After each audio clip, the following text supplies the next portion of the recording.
What is up, everybody? Today we are back with another Flesh and Blood video. It's been a while. I've been so busy with Worlds and just my life got crazy moving to Denver. But I'm back doing something I never thought I would do. Talk about a Blitz deck that isn't KANO. I know. Get the pitchforks out. Mabogsley's a traitor. Mabogsley's a traitor. Listen, I couldn't figure out KANO for this meta. So instead, me and Team Ascent were working on this amazing Prism list. I was the only person on Team Ascent to play Prism at Worlds and at the Battle Hardened, but it kind of took Worlds and the Battle Hardened at Storm. This was the deck to beat. And I believe our deck is very strong into the mirror, and it's very strong into other aggro decks, and into obviously Icelander and Oldhim. So let's go over this deck and talk about how I got second place at Battle Hardened at the Worlds. This event had about 290, 300 players.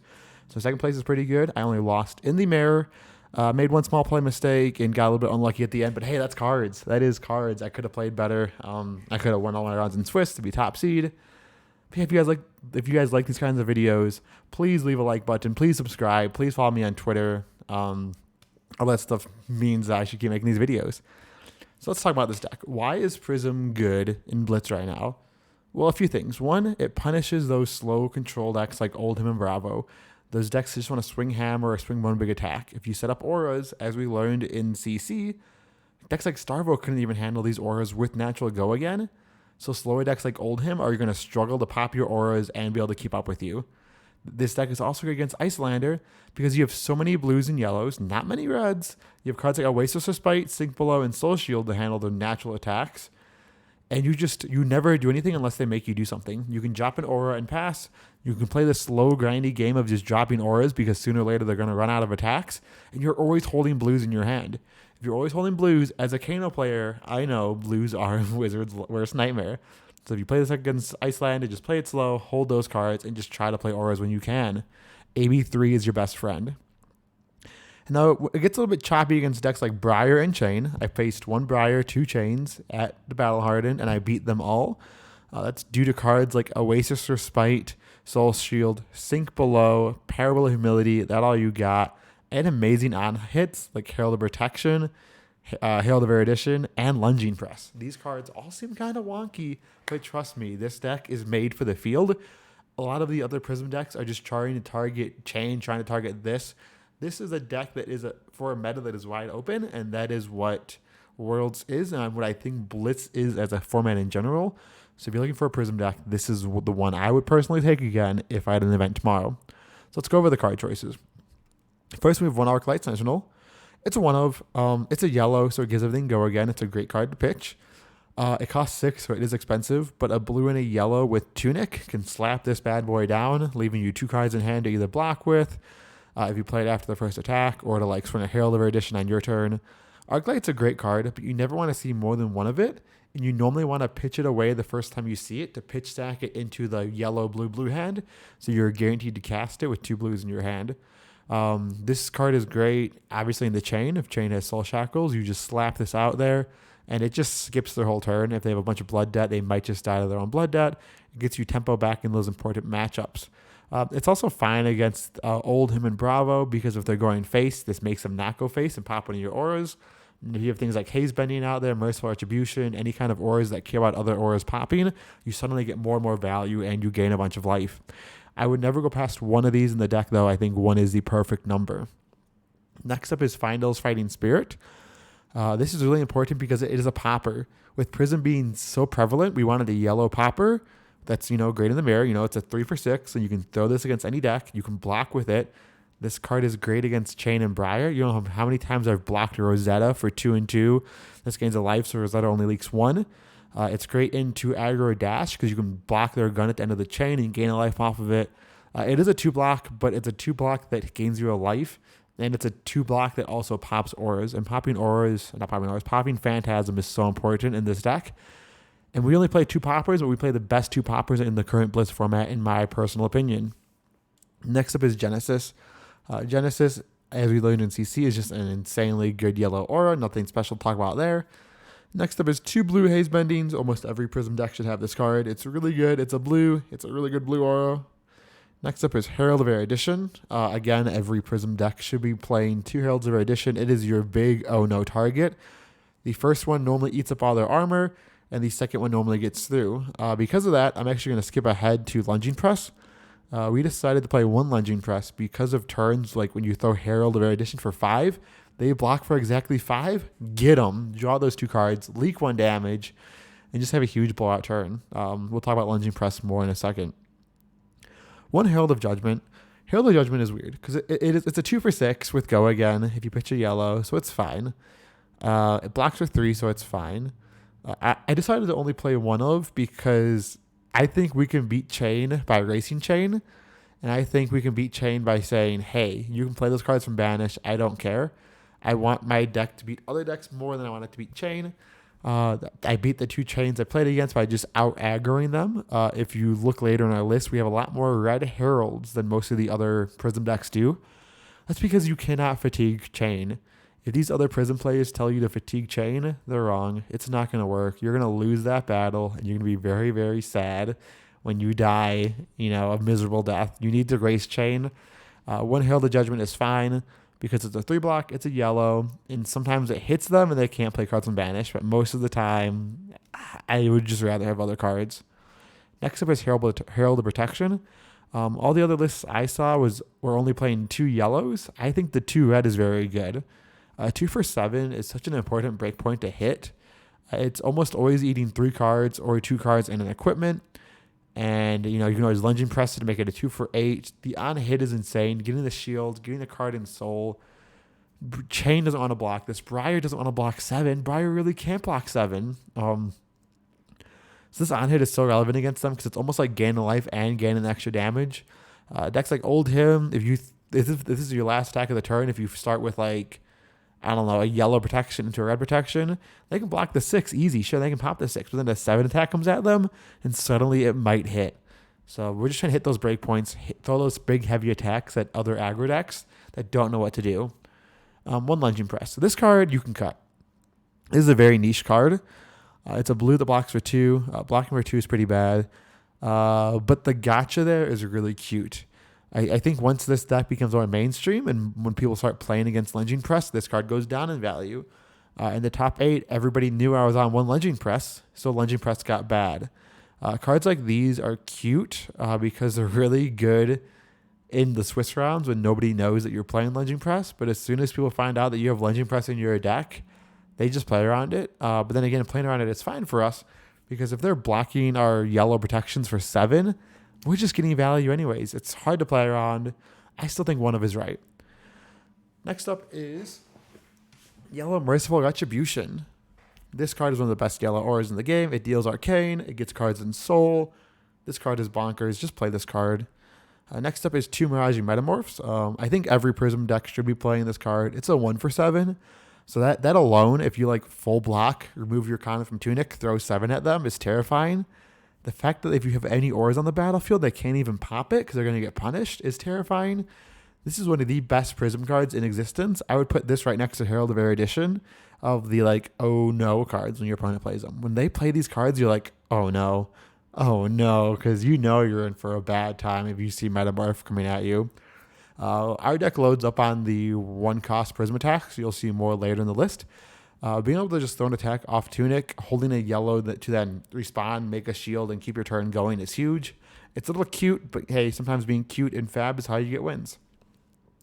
Next up is 2 Oasis Respites. This is another card that's really good. It costs 1. You might be like, I don't want to pitch on their turn. Pitching a blue on their turn to play Oasis Respite and make a Spectral Shield end of turn is huge. Removing your KANO from Tunic to play Oasis Respite is huge. This card single-handedly wins you games. It's a card that blocks Herald of Erudition in the mirror. It's a card that fully blocks Rosetta Throne for 2 and 2, and it can gain you a life. So if they're like Rosetta 2 and 2, you're like Oasis Respite, block it all, gain a life, get punked. I really like Oasis Respite. This card is great. Against Old Him, it blocks Frosty Hammer perfectly. This card is just amazing. Next is 1 Ode to Wrath. We only play 1 of these because you can only play so many no-blocks auras. We have 2 Genesis, 2 Mercifuls, 1 Ode, one pairable. If you play too many no blocks, you're gonna get ran over by decks like Briar and Chain and these other decks that you kind of want to block against. And like realistically, at the state of the game, this matters. The effect will be turned off because they're not going to let those special shields hit to begin with. It's a fine card. It's a one of for me. Next up is Parable of Humility. I've been really tempting to cut one Odurath for one more Parable of Humility just because getting these down against those aggro decks is huge. Making their brink points one less is amazing. Same goes for the mirror match. Breaking those 6s down to 5s because you have so many 2 blocks. It's just a really nice thing to do. These 2 parables, this and the last one, are just great tech cards that against certain decks you want to play them.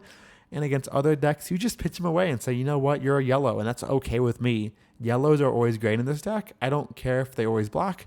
You just can't play too many of them. Next up is 2 Passing Mirage. With Icelander playing a bunch of poppers, with Oldhim playing poppers, with Chain playing poppers, with the Mirror playing poppers, everybody's popping my stuff nowadays. I need 2 Passing Mirages. Going first and just dropping a yellow aura into Passing Mirage is huge. Passing Mirage is a great follow-up play, and it's a blue, so it's great against Icelander. It's great against KANO. You guys might laugh, like, KANO's dead, Mo. I played against a 3-0 KANO in round 4, so KANO is not dead. I believe Vor was 7-1 going into the final round, and he lost his winning in for top 8. So, like, don't say KANO's dead, because KANO is alive. Next up is 1 Pierce Reality. Pierce is a really nice one because it gives your first Illusionist attack each turn +2. But that only really ever matters if you have a Passing Mirage in play because so many decks are playing poppers. So this is like one of the least important blue auras because everyone has poppers nowadays and your first attack is almost always getting popped. That being said, Pierce is really good when you pair it with Mirage Metamorph because they can no longer pop your first one. So that's the thought behind that. 2 Shimmers. Shimmers is a card that just wins you the game if they don't respect it. If you can drop a Shimmers early and they decide to go face, I had 7 counters on this against my one opponent in the Battle Hardened. I forgot who it was. It might have been Icelander. No, I didn't play any Icelanders. One of my opponents in the Battle Hardened did not respect this card. I got up to 7. I was just full blocking, attack for 5. Full block, attack for 6. Full block, attack for 7. Shimmers is a busted card, guys. You need to respect it. Next up is 2 Sink Belows. Very defensive choice, but it can cycle out a bad card in your hand if you're being under pressure. It can cycle out a card that doesn't block. It can set up your pitch stack better. Played from Arsenal is huge because it lets you keep 4 cards in hand. I really, really enjoy Sink Below. 2 of is great. I've seen other decks playing Fate for Scene, but I don't think we're a deck that really wants to Fate. We're more of a deck that wants to cycle our hand. Next up is Soul Shield. One of the best defense reactions in the game. It goes into Soul. It blocks for 6. It hits those breakpoints. And because so many other Prism decks aren't playing these 7 breakpoint heralds like we are, it's so good against the mirror. Because other decks aren't respecting the breakpoints of 7, and we are. So we can punish players by hitting that 7 breakpoint. Next up is that's 2. That's all you got.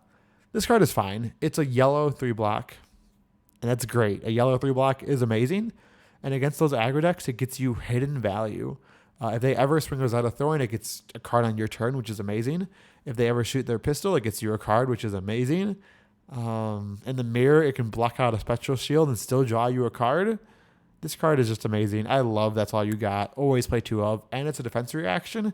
So you can arsenal this against those big dominate attacks and still not get punished.